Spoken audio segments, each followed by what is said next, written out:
নমস্কার বন্ধুরা, plants care and nature চ্যানেলের পক্ষ থেকে আজকে একটা নতুন ভিডিও উপস্থাপন করা হচ্ছে আপনাদের সামনে।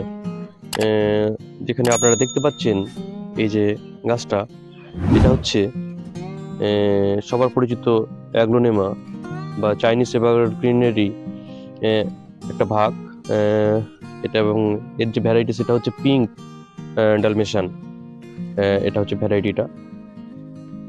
পিঙ্ক বা গোলাপি ডালমেশিয়ান এই গাছটাকে যে কিভাবে পটিং করলে সব থেকে ভালো থাকবে সেটা সম্পর্কে কিছু তথ্য আপনাদের সামনে আমি উপস্থাপন করব।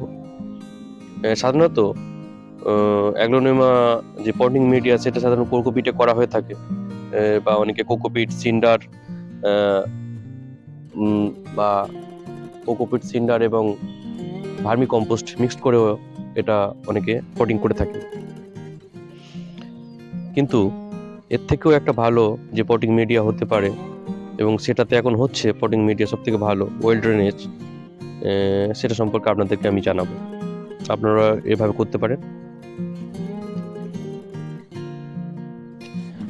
সাধারণত আমরা যারা ইনডোর প্ল্যান্ট করি তারা আমরা সবাই জানি যে অ্যাগ্লোনেমা একটা যে ভ্যারাইটিগুলো খুবই সুন্দর হয় এবং ইনডোর প্ল্যান্ট হিসেবে এর জনপ্রিয়তা খুব বেশি। আর এই যে জাতটা, এটি সাধারণত গাঢ় সবুজ পাতার সঙ্গে এর মধ্যে পিঙ্ক কিছু কিছু ভ্যারিগেশন দেখতে পাওয়া যায়। এই জন্য একে পিঙ্ক ডালমেশিয়ান বা গোলাপি ডালমেশিয়ান সাধারণত বলা হয়ে থাকে। আর এই অ্যাগ্লোনিমাটে সাধারণত এর যে ফ্যামিলি বা পরিবার হচ্ছে আরাম ফ্যামিলির একটা এটা সপুষ্পক উদ্ভিদ। এই এখানে কিছুদিন আগে এর একটা এখানে ফুল হয়েছিল, যেটা ভেঙে দেয়া হয়েছে। এটা ভেঙে না দিলে এর যে গ্রোথ সাধারণত সেটা ব্যাহত হয়, ওই জন্য এই ফুলটা ভেঙে দিতে হয়। এই জন্য এটা সপুষ্পক উদ্ভিদ। আর এটা এশিয়া এবং নিউ গিনির গ্রীষ্মমণ্ডলীয় এবং উপক্রান্তীয় অঞ্চল হচ্ছে এদের জন্মস্থান বলা যেতে পারে।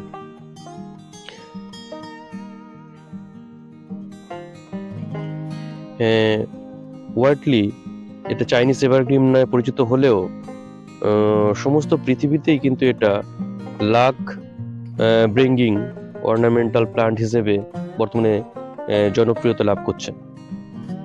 এবং যারা ইনডোর প্ল্যান্ট করে তাদের কালেকশানে অবশ্যই অ্যাগ্লোনিমার বিভিন্ন ভ্যারাইটিগুলি কিন্তু থাকে।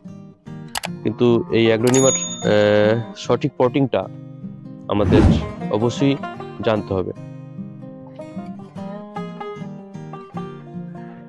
আরেকটা বিষয় খুবই গুরুত্বপূর্ণ, বা এই গাছটির প্রসঙ্গে না বললেই নয়, সেটা হচ্ছে এর যে একটু ক্ষতিকারক দিকও আছে।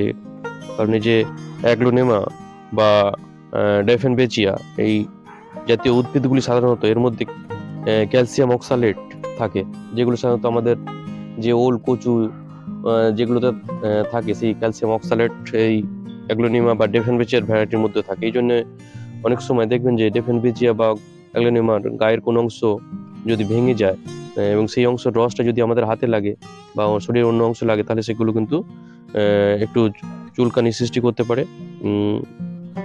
এবং অনেক অনেক ক্ষেত্রে এটা যদি আমরা আমাদের গালে চলে যায় বা বাচ্চারা যদি খেয়ে ফেলে, তাহলে কিন্তু এটি সমস্যা সৃষ্টি করতে পারে এবং বিষক্রিয়াও ঘটাতে পারে।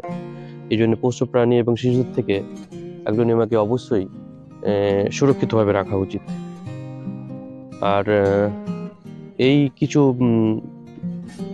বিধিনিষেধ ছাড়া অ্যাগ্লোনিমা কিন্তু খুবই সুন্দর একটা ইনডোর প্ল্যান্ট, আপনারা অবশ্যই রাখতে পারেন।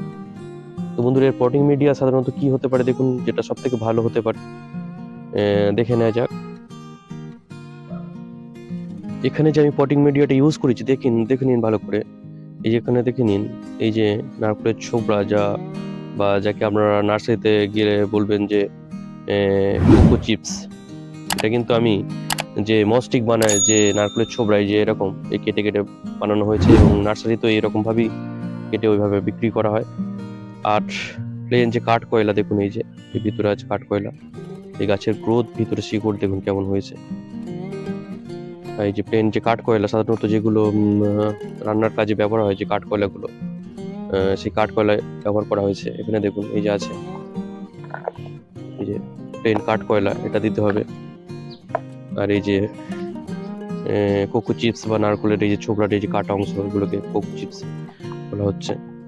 আর একটা হচ্ছে এই যে পারলাইট, দেখুন পারলাইটটা। তাহলে এই তিনটে মিক্সড করে আমরা পটিং মিডিয়াটা তৈরি করব এবং এইভাবে বসাতে হবে। এই গাছটা আমার ফাঙ্গাস লেগে একটু খারাপ হয়ে গিয়েছিল, তখন আমি এর পটটা চেঞ্জ করে দিয়েছি এবং পটিং মিডিয়াও চেঞ্জ করে দিয়েছি এবং দেখুন যথেষ্ট ভালো আছে। আর এর আরেকটা ভালো সুবিধা হচ্ছে, একে এই জল স্প্রে করতে হবে এবং জল স্প্রে করলে বা জল যদি বেশিও হয়ে যায় তাহলে কিন্তু গাছটা খুব একটা খারাপ হয় না, দীর্ঘদিন এটা ভালো থাকে এবং এর ফাঙ্গাস বা ফাঙ্গাল ইনফেকশনের সম্ভাবনা খুবই কম থাকে। সুতরাং বন্ধুরা আপনারা এইভাবে করতে পারেন। আর ওয়েল ড্রেনেজ সিস্টেম হয় এটা দিয়ে বানালে, ওয়েল যে ড্রেনেজ সিস্টেম সেটাও ভালো থাকে, জলটা সহজেই বার হয়ে চলে যায়, ফলে এতে জল জমতে পারে না, এই জন্য গাছটা অনেকদিন ভালো থাকে। তো বন্ধুরা আপনারা এইভাবে করতে পারেন পটিং মিডিয়া এই নিয়মে।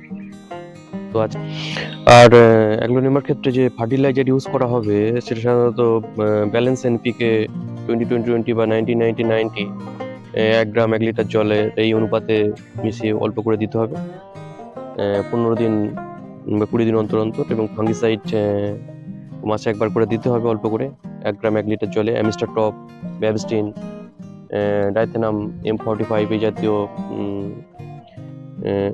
ফাঙ্গিসাইড ইউজ করতে হবে।